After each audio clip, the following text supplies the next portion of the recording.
మాంసకృత్తులు, పీచు పదార్థం, B complex విటమిన్లు సమృద్ధిగా ఉంటాయి.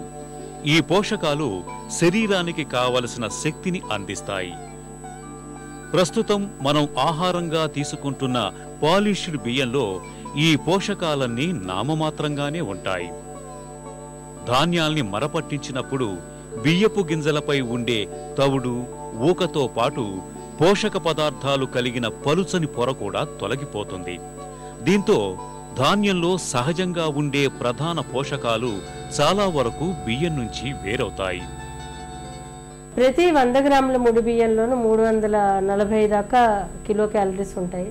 అంటే ఏంటి, మనం ఒక రోజుకి 1800 దాకా కిలో క్యాలరీస్ శక్తి కావాల్సి వస్తుంది. అందులో 350 కిలో క్యాలరీస్ శక్తి ప్రతి 100 గ్రాములకి వస్తుందంటే మనకి పూర్తిగా పోషకాలు లభించే ఆహారంగా చెప్పుకోవచ్చు.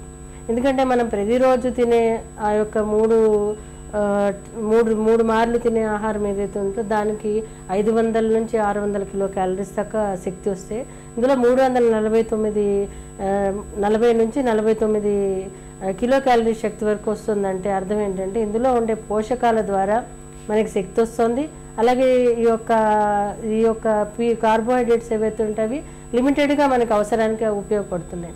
ఇందులో ప్రోటీన్స్ ఉంటాయి, అలాగే ఇందులో మితంగా కార్బోహైడ్రేట్స్ ఉంటాయి, అలాగే ఇందులో కొంతవరకు పీచు పదార్థాలు ఉంటాయి. ఇనుము వచ్చేసి 3 నుంచి 4 మిల్లీగ్రాముల దాకా ఉంటుంది. కొంతవరకు కాల్షియం ఉంటుంది. ఫాస్ఫరస్ 240 మిల్లీగ్రామ్స్ దాకా ఉంటుంది. ఇది కాకుండా ఏంటంటే ఇందులో ఫోలిక్ యాసిడ్ ఉంటుంది, వైటమిన్ E ఉంటుంది, 15 రకాలైన ఎసెన్షియల్ మైక్రోన్యూట్రియంట్స్ అనేవి ఉంటాయి. ఈ ఎసెన్షియల్ మైక్రోన్యూట్రియంట్స్ అంటే ఏంటంటే మన శరీర అవసరానికి, మెదడు పనితీరుకి, నరాల పనితీరుకి ఉపయోగపడే కాంప్లెక్స్ విటమిన్స్ లాంటివి ఉంటాయి. ముఖ్యంగా నియాసిన్ అనేది, అలాగే దీంట్లో ముఖ్యమైనది ఏంటంటే మిథిల్ కోబాలమిన్ ఏదైతే ఉందో, B12 విటమిన్ ఏదైతే ఉందో అది అత్యధికంగా ఈ యొక్క ముడి బియ్యంలో ఉంటుంది. కాబట్టి పూర్వం నుంచి మన వాళ్ళు దీన్ని వాడడం, ముఖ్యంగా నరాల సమస్యలు ఇలాంటి వాటికి రాకుండా ఉండడానికి, ఇవి సహాయపడుతూ ఉండడానికి కారణం ఏంటంటే ఈ యొక్క ముడి బియ్యమే. చాలా రకాలైన సమస్యలు ఈరోజు వస్తున్నాయి. ముఖ్యంగా థైరాయిడ్ సమస్య అధికంగా ఉంది. అలాగే ఈ యొక్క హార్ట్ అంటే గుండె సంబంధమైన సమస్యలు, కొలెస్ట్రాల్ సమస్యలు, మలబద్ధకం సమస్యలు ఇవన్నీ కూడా రాకుండా ఉండాలంటే ఒక్క పూటైనా ముడి బియ్యం తినడం అవసరం. అది ఎలాగంటే ముడి బియ్యం ప్రతిరోజు మనం అన్నంలాగా తీసుకోకపోయినా కానీ దాన్ని దంచి పిండిలాగా చేసుకోవడము, అలాగే ముడి బియ్యంతో ఇడ్లీలాగా చేసుకోవడం, ముడి బియ్యంతో దోశలాగా చేసుకోవడము, ఇలా చేయడం ద్వారా ఏంటంటే ముఖ్యంగా చిన్నపిల్లలు ఇవన్నీ తినరు. వాళ్ళు యుక్త వయసులో ఉన్న పిల్లలు ఇవన్నీ తినరు, కానీ వీళ్ళకి సమస్యలు వస్తాయి. కాబట్టి ఇవి ఈ విధంగా అంటే ఒకటే రకంగా అన్నంలాగానే తినాలి కాకుండా ఇతర రకాల్లో మార్చి వీటిని తినడం ద్వారా కొంతమంది పిల్లలకి ఈ వాసన, ఈ యొక్క రంగు నచ్చదు. అలాంటప్పుడు దీంట్లో కొంచెం పసుపు వేసి దాన్ని వెజిటబుల్ రైస్ కింద అన్ని రకాలైన వెజిటబుల్ చేసి తయారు చేయడం ద్వారా కూడా ఇది రుచిగాను అలాగే తినడానికి వీలుగా కూడా ఉంటుంది. అలాగే దీనిలో ఉండే పోషకాలు వెంటనే అందడం జరుగుతూ ఉంటుంది. దంపుడు బియ్యంపై చాలా మందిలో చాలా రకాల నమ్మకాలు కనిపిస్తాయి. ఈ బియ్యాన్ని కేవలం పేదలు తినే ఆహారమని భావిస్తారు మనలో చాలా మంది. అంతేకాదు, దంపుడు బియ్యంతో వండిన అన్నం త్వరగా జీర్ణం కాదని అనుకుంటారు. రసాయనిక ఎరువులు, క్రిమిసంహారక మందుల ప్రభావం దంపుడు బియ్యంపై ఎక్కువగా ఉంటుందనే నమ్మకమూ కనిపిస్తుంది. నిజానికి ఇవన్నీ వట్టి అపోహలు మాత్రమే అంటారు డాక్టర్లు.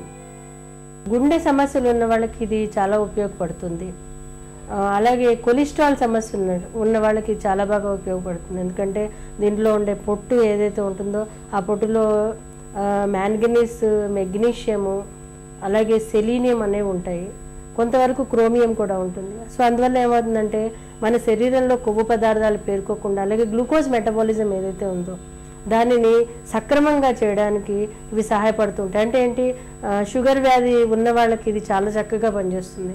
ఎందుకంటే షుగర్ వ్యాధి ఉన్న వాళ్ళకి వెంటనే అరిగిపోకూడదు. వాళ్ళకి కొంచెం ఆహారం అరుగుతూ ఉంటే వాళ్ళకి కొంచెం గ్లూకోజ్ బాడీలోకి రిలీజ్ అవుతూ ఉంటుంది. అలాగే ఈ యొక్క ఇన్సులిన్ దానికి సరిపడా దానికి సహాయపడుతూ ఉంటుంది. అలాగే కొంతమంది ఊబకాయ ఉన్న వాళ్ళు ఉంటారు, వాళ్ళకు కూడా చాలా చక్కగా పనిచేస్తుంది. ఎందుకంటే ఇందులో కొవ్వు పదార్థాలను తగ్గించే ఈ యొక్క పీచు సాల్యుబుల్ ఫైబర్స్ ఇందులో ఉంటాయి. సో ఈ ఫైబర్స్ ఫ్యాట్ని డైల్యూట్ చేయడానికి సహాయపడుతూ ఉంటాయి. అలాగే కొంతమందికి మాసికంగా పీరియడ్స్ సరిగ్గా రావు. అలాంటప్పుడు ఈ యొక్క పొట్టు ఉన్న బియ్యాన్ని గంజిలాగా చేసి వాళ్ళకి ఇస్తే కనుక చాలా చక్కగా పనిచేస్తుంది. అలాగే కొంతమందికి నోటిపూత ఉంటుంది. అలాంటప్పుడు దీంట్లో బయట మార్కెట్లో ఎస్టిమధు అనేది దొరుకుతుంది. సో అలాంటిది ఎస్టిమధుని తీసుకొచ్చి ఈ గంజి ఏదైతే ఉంటుందో, ఈ యొక్క దంపుడు బియ్యం గంజి ఏదైతే ఉంటుందో ఆ గంజిలో ఎస్టిమధు ఒక అర చెంచాడు వేసి ప్రతిరోజు పొద్దున్న, సాయంత్రం, మధ్యాహ్నం ఈ గంజిని తాగితే కనుక చాలా తొందరగా వీళ్ళకి రికవరీ అవుతుంది. ఎందుకంటే ఇందులో riboflavin, vitamin B1, B2, B6, B12 ఉంటాయి కాబట్టి ఇవన్నీ కూడా వాళ్ళకి ఇమ్మీడియట్గా పోషకం కింద పనిచేసి త్వరగా వాళ్ళు కోలుకోవడానికి సహాయపడుతుంది. అలాగే ఈ యొక్క దంపుడు బియ్యం యొక్క వార్చిన గంజి లేదా అంటే కడుగు అంటాం మేము, బియ్యం కడుగు. ఆ బియ్యం కడుగుతో ఈ బియ్యం కడుగులో కొంచెం నేల ఉసిరికి వేసి అధికంగా ఋతుస్రావం అవుతున్న వాళ్ళకి, తెల్ల బట్ట అవుతున్న వాళ్ళకి ఇస్తే కనుక చాలా త్వరగా తగ్గుతుంది. ఇవన్నీ ఏంటంటే చిట్కాల కింద ఆయుర్వేదంలో చెప్పారు, అలాగే అనుపానం కింద చెప్పారు. కానీ ఇందులో చాలా రకాలైన ఔషధ తత్వాలు ఉన్నాయి, అలాగే మనకిచ్చే పోషక విలువలు ఉన్నాయి. కాబట్టి అది వెంటనే ఆ సమస్య తగ్గుతుంది, న్యూట్రిషనల్ ప్రాబ్లమ్స్ తగ్గుతున్నాయి. అలాగే గుడ్డు తినే వాళ్ళు ఉంటారు, నాన్ వెజిటేరియన్స్, అలాగే గుడ్డు తినని వాళ్ళు కూడా ఉంటారు. అలాంటి వాళ్ళకి ఈ యొక్క గంజితో పాటు గుడ్డు పెడితే కనుక వాళ్ళకి ఎముకల బలహీనత తగ్గి త్వరగా కోలుకోవడం జరుగుతుంటుంది. అలాగే నరాల సమస్యలు ఉంటాయి, అంటే కొంతమంది కాళ్ళు మంటలు, చేతులు మంటలు, అలాగే పిక్కలు పట్టేసుకోవడం లాంటి సమస్యలు ఉంటాయి. అలాంటప్పుడు దీన్ని తరచూ తీసుకోవడం ద్వారా త్వరగా కోలుకుంటారు. దంపుడు బియ్యం ప్రకృతి సహజమైన బలవర్ధక ఆహారం. ఈ బియ్యాన్ని నేరుగా అన్నం వండుకోవచ్చు. మిల్లులో మరపట్టించి బియ్యం రవ్వలా తయారు చేసి పాయసం వండుకోవచ్చు. ఈ రవ్వతో అంబలి కాచుకోవచ్చు. ఉప్మా రవ్వలో కలుపుకొని అల్పాహారం తయారు చేసుకోవచ్చు. పప్పుల్లోనూ కూరల్లోనూ కలుపుకొని సూపుగాను ఉపయోగించుకోవచ్చు. పిండిలా తయారు చేసి రొట్టెలు చేసుకోవచ్చు. దంపుడు బియ్యంపై అపోహలు వీడి రోజువారీ ఆహారంలో ఒక భాగంగా చేసుకుంటే మన ఆరోగ్యం భేషుగ్గా ఉంటుంది.